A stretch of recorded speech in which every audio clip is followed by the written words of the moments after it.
Meghan Markle. Oh, shit. Here we go again. This, ladies and gentlemen, is about tights, or as she says, pantyhose. I'm just being myself.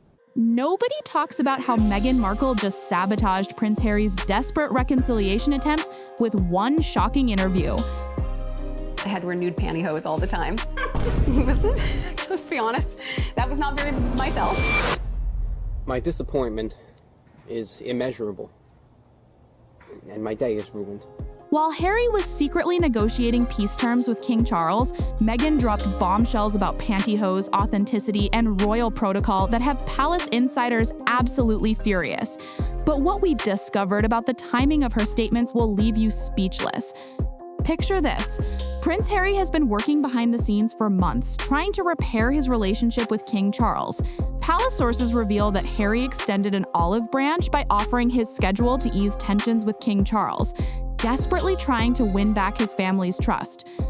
Then Meghan sits down for a Bloomberg interview timed perfectly with her Netflix show launch, and drops deliberate bombs about her royal experience. Here are the stakes: Harry's fragile reconciliation efforts versus Meghan's need to promote her brand.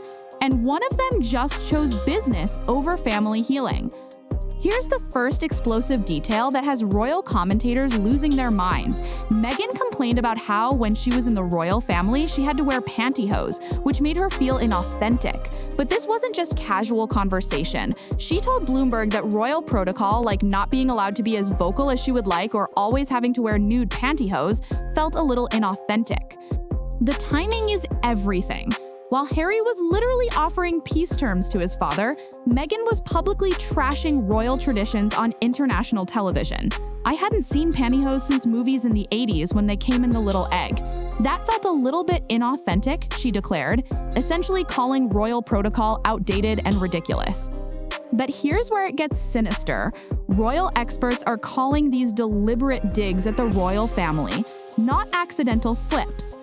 The situation exploded when Daily Mail's Rebecca English revealed the calculated nature of Meghan's attack. She told the Palace Confidential podcast her answers were well thought out and there were definitely a few digs at the royal family. Well thought out. This wasn't spontaneous honesty. This was strategic warfare. She's constantly rehashing the same tired old narratives and ranting about her time in the UK. It's very undignified for a self-proclaimed duchess to keep attacking the institution that gave her global recognition.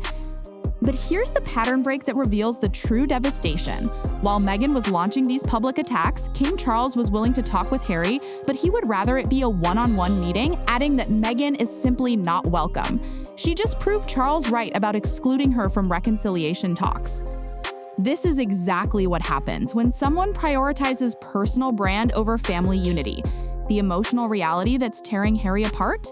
This is about father and son, not about the Sussex brand, Palace insiders revealed. But Meghan just made it all about the Sussex brand with her carefully timed interview. The devastating detail that shows how calculated this really was, Meghan's interview was strategically released just as reports emerged about King Charles wanting peace with Harry and Meghan and to meet his grandchildren. She knew about Harry's reconciliation efforts and chose this exact moment to torpedo them. Royal commentator Rebecca English exposed the deeper manipulation. Meghan's remarks sparked questions about the choices made for the women in the royal family. She's not just defending herself, she's attacking the entire institution while Harry's trying to rejoin it.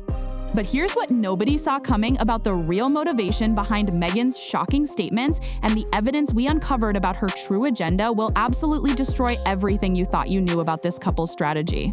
The most explosive detail royal watchers are discovering is that in 2023, rumors surfaced that Charles and Camilla viewed a divorce from Meghan as a condition for Harry's full return. Think about that. The royal family wants Harry back, but without Meghan. Now suddenly, Meghan's aggressive interview timing makes perfect sense. She's not just defending her lifestyle brand, she's fighting for her marriage. By forcing Harry to choose between family reconciliation and defending his wife's public attacks, she's manipulating him into choosing her over them. The cruelest twist? Only 20-30% of Britons believe reconciliation is possible, which reflects distrust in Harry's intentions. His favorability is at only 28% compared to William's 74%. Meghan's statements just made those numbers worse, destroying any remaining public sympathy for Harry's reconciliation attempts. The pantyhose comment that everyone's focusing on? It's actually genius psychological warfare disguised as lifestyle chat. "I had to wear nude pantyhose all the time," she said. "Let's be honest, that was not very myself." This seemingly innocent complaint about royal dress code is actually a massive attack on royal legitimacy. She's essentially saying that being royal requires you to be inauthentic, outdated, and fake. That's not just personal experience, that's ideological warfare against the monarchy itself. But here's the manipulation masterclass. She frames it as personal authenticity, while knowing it will be interpreted as institutional criticism. Royal experts are calling her remarks contradictory and ludicrous, but the damage to reconciliation efforts is already done. Rebecca English exposed something even more damaging about Meghan's strategy. She pointed out the inconsistent point of view about her time as a working royal. Meghan complains about having to follow protocol, then admits she likes wearing monochrome dresses because they're easier to style. The devastating contradiction? She attacks royal fashion rules while admitting she chooses simple styling for convenience. It was a quiet indictment of the performance demanded by institutions, but she's performing just as much now for her own brand. Royal commentators are noting there's so much inconsistency there that doesn't quite make sense and is a very revisionist version of what she experienced. Again, on this, it seems that recollections may vary. That's royal speak for calling her a liar. The most sinister aspect of this entire scandal is the precision timing of Meghan's media blitz. Her interview was timed to coincide with the launch of With Love Meghan, but it was also calculated to maximum damage during Harry's reconciliation window. Sources reveal that King Charles has set strict conditions for Harry and Meghan's return to the royal family, and Harry has been working desperately to meet those conditions. Just as progress seemed possible, Meghan launched her media offensive. This isn't accidental. When your husband is trying to rebuild bridges with his family, you don't accidentally schedule interviews attacking that same family. Meghan knew exactly what she was doing, and exactly when to do it for maximum impact. The strategy is brutal but effective. Force Harry to choose between defending her public statements or supporting his family reconciliation. Either choice damages him. The final revelation that exposes Meghan's true agenda is the most shocking of all. King Charles has imposed strict conditions for reconciliation, with Meghan backing reconciliation, but demanding active involvement. She wants to be included in peace talks that specifically exclude her. By launching public attacks on royal protocol while claiming to support reconciliation, she's created an impossible situation.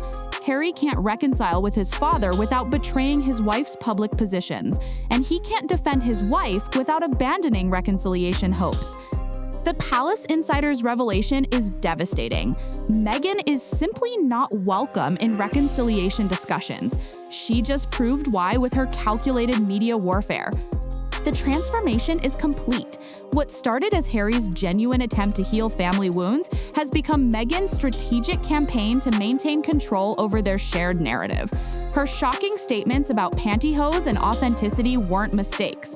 They were missiles aimed at Harry's reconciliation efforts. The saddest reality? King Charles wants to meet his grandchildren. Harry desperately wants his family back. And the British public is watching this drama unfold with growing disgust for both Sussexes. Meghan's interview just guaranteed that those grandchildren will remain strangers to their grandfather.